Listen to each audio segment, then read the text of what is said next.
ನಮಸ್ಕಾರ ಎಲ್ರಿಗೂ. ಮಟರ್ ಫ್ರೈ ಮಾಡ್ತೀನಿ. ಇದು ಫ್ರೀಸ್ ಮಟರ್, ಇದರದ್ದು ನಾನು ಫ್ರೈ ಮಾಡ್ತೀನಿ. ಒಂದು ಪ್ಯಾನ್ ಇಕ್ಕಿದ್ದೀನಿ, ಸ್ವಲ್ಪ ಎಣ್ಣೆ ಹಾಕೋಣ.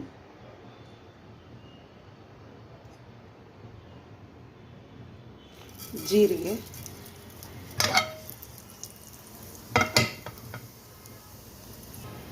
ಬೆಳ್ಳುಳ್ಳಿ,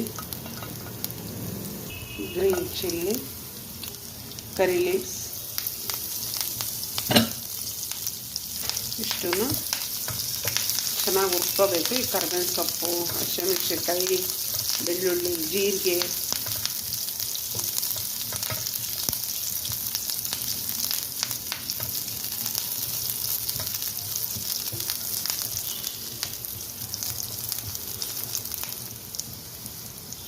ಚೆನ್ನಾಗಿ ಹುರ್ಕೊಂಡಿದ್ದೀನಿ. ಬಟಾಣಿ ಹಾಕೋಣ,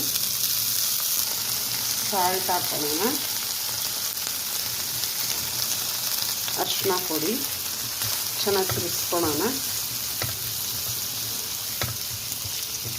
ನೀರೇನು ಹಾಕೋದು ಬೇಡ, ಇದರಲ್ಲೇ ನೀರು ಬಿಡುತ್ತೆ. ಕಡಿಮೆ ಉರಿ ಇಟ್ಕೋಬೇಕು ಅಷ್ಟೇ, ಏನು ಹಾಕೋದು ಬೇಡ. ಇದೇ ಸುಮ್ಮನೆ ಹಿಂಗೆ ಫ್ರೈ ಮಾಡ್ಕೊಂಡು ತಿಂದರೆ ತುಂಬ ಚೆನ್ನಾಗಿರುತ್ತೆ ಇದು. ಇವಾಗ ಒಂದು ಲಿಡ್ ಕ್ಲೋಸ್ ಮಾಡೋಣ. 5ರಿಂದ 10 ನಿಮಿಷ ಇರಲಿ. 5 ನಿಮಿಷ ಮುಚ್ಚಿಟ್ಟಿದ್ದೆ ನಾನು. ಲಿಡ್ ತೆಗಿತಾ ಇದ್ದೀನಿ. ಚೆನ್ನಾಗಿ ಬೆಂದಿದೆ ಇವಾಗಿದು. ಫ್ರೀಸರ್ ಸ್ವಲ್ಪ ಬೇಗ ಬೇಯುತ್ತೆ. ಬೆಂದಿದೆ. ಸ್ವಲ್ಪ ಖಾರದ ಪುಡಿ ಅಷ್ಟೇ.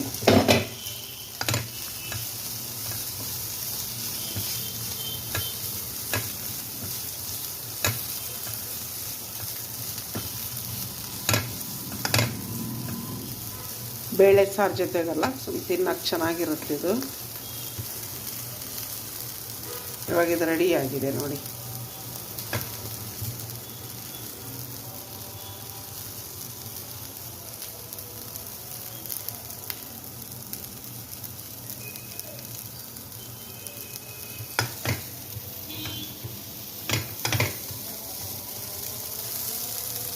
ನೀವು ಇದೇ ಥರ ಮಾಡ್ಕೊಳ್ಳಿ, ತಿಂದು ನೋಡಿ. ನಮ್ಮ ಚಾನಲ್ ನೋಡಿರಿ, ಸಬ್ಸ್ಕ್ರೈಬ್ ಮಾಡಿ, ಕಮೆಂಟ್ಸ್ ಹಾಕಿ, ಶೇರ್ ಮಾಡಿ, ಲೈಕ್ ಮಾಡಿ.